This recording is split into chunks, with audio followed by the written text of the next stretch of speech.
فرستادن به سمت کوفه، یک نامه همراه او فرستاد. در این نامه مسلم رو معرفی میکنه، میفرماید وقد بعثت الیکم اخی، من به سمت شما کسی رو فرستادم که برادری من است، برادری من است، و ابن عمی، پسر عموی من است، و ثقتی من اهل بیتی، شخصی است که مورد اعتماد منه. این خیلی حرفه، یک انسان به مقام برسد که مورد اطمینان امام معصوم باشه. امام معصوم چیزی بر اون مخفی نیست، از ظاهر و باطن آگاهه. این یک آدمی پاک و مطهر است، این آدم که مورد اطمینان امام معصوم واقع شده.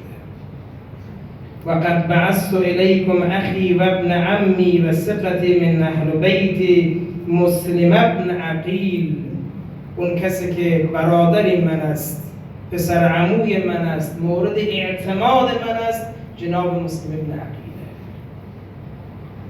این شخصیتی به این عظمت و این بزرگی می آید کوفه و داستانش رو همه بلدین. اگر مفصل بخواهم صحبت بکنم میترسم جلسه کفاف ندهد. خلاصه عرض میکنم داستان رو. وقت وارد کوفه میشود، مردم میآیند گروه به حضرت بیعت میکنند به عنوان سفیر امام حسین و نماینده امام حسین. در بیعت کردن از همدیگه سبقت میگیرند، این تلاش میکنن زودتر بیاین بیعت بکنن. در مدت زمان خیلی کوتاه بالای 18,000 نفر با حضرت مسلم بیعت میکنن. خبر میرسه به گوش ابن زیاد، خیلی مکار، خیلی حیله کرد، با یک حیله وارد کوفه میشود. در نماز مسجد وقت جماعت تمام میشود، پشت سر نگاه میکند، کسی نمانده است که حتی او رو یاری بکنه و راهنمایی. اون شب رو به صبح میرساند به خانه یکی از مؤمنات. فردا وقت خبر میشود ابن زیاد که مسلم در کجا هست، لشکر میفرستد و افراد رو میفرستد تا حضرت رو دستگیر کنه. حضرت میآید بیرون و جنگ نمایان آغاز میشود تا به این که باز هم با حیله و دسیسه حضرت رو دستگیر میکنن. میارن به کاخ ابن زیاد. حضرت خیلی جنگیده بود، زخم بر بدن مبارک وارد شده بود، تشنه بود، آبی میطلبد، تا میخواهد جرعه آب بنوشد، از لای دندان مبارک خون داخل جام آب میریزه. آب تبدیل میکنن، دفعه دوم، دفعه سوم، بعدش میفهمه قطعا حکمتی در این است که باید بالا به تشنه به شهادت برسه. شاید حکمتش این بوده کسی که بناست در راه امام حسین به شهادت برسه باید مثل اربابش امام حسین به تشنه جان بده. میبرن مسلم ابن عقیل رو بارای دارالاماره تا به شهادت برسانه. اجازه میخواهد 2 رکعت نماز میخوانه. بعد از نماز دستش رو سینه‌اش میگذارد و به مولای سلام میدهد. السلام علیک یا ابا عبدالله، السلام علیک یا ابن رسول الله.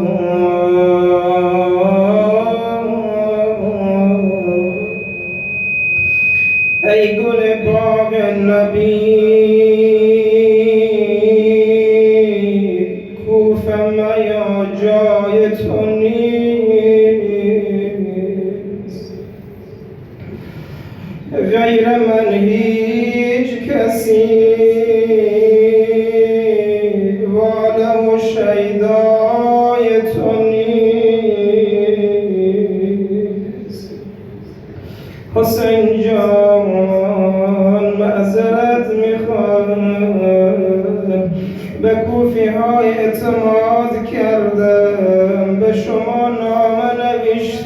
بیایید. کوفه ها مثل همیشه بی وفایی کرده، در دیاری که در او مهر و وفا نیست میا. عزیز فاطمه میزبان تو بجز جور و جفا نیست میا. اگر بیایی مصیبت های خواهی دید که شاید قابل بیان هم نباشه. گر بیایی ز غمت عمر جهان طی گردد، همچو خورشید سرت زیب سر نی گردد. عزیز فاطمه گر بیایی ز غم اکبر خود پیر شوی، به سر نش برادر ز جهان سیر شوی. بمیرم برات همین اتفاق هم افتاد، یه جمله از همه التماس داد. و لحظه که آمد کنار نازنین بدن فرزندش، از ته دل صدا میزد ولدی علی تتلوک. فرزندم میوه دلم تو رو کشته یا حسین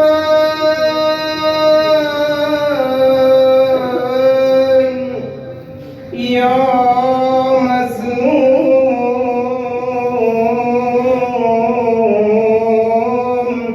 اینجا برای کشتن تو اکبرت بسه، اینجا برای مرگ رباب اصغرت بسه. نمیدونم داغ این 6 ماه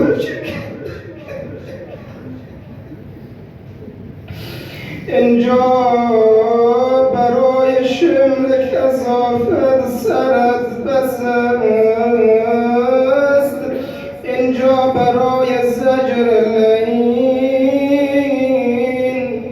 دخترت بسه است. وسیعلم الذین ظلموا